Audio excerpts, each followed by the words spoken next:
Uyalish hissi. Uyalish hissini orqasida har doim aybdorlik hissi bo'ladi.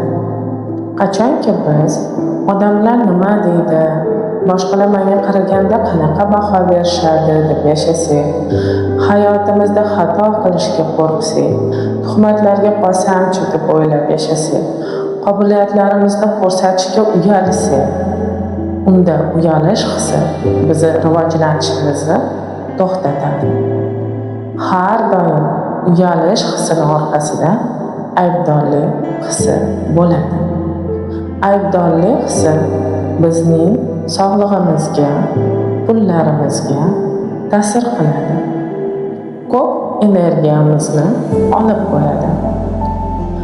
Masalan, farzandingizni urishib, keyin afsuslanganingizda "Men yomon onaman" degan fikr o'tadi va siz aybdorlik hissiga o'tasiz.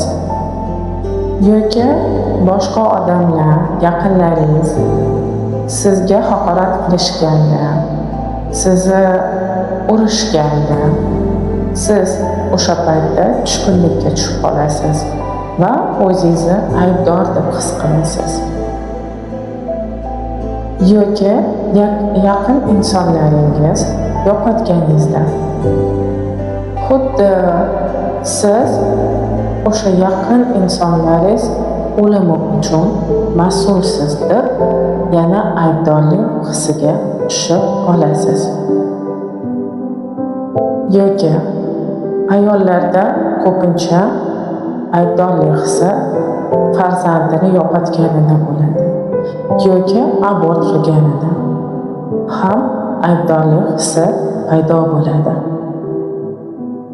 Aybdorlik hissi odamlarning vibratsiyalarini juda past darajaga tushiradi va har doim aybdorlik hissida yashayotgan odam dunyoga "mani jazolang" degan vibratsiyalarni tarqatadi.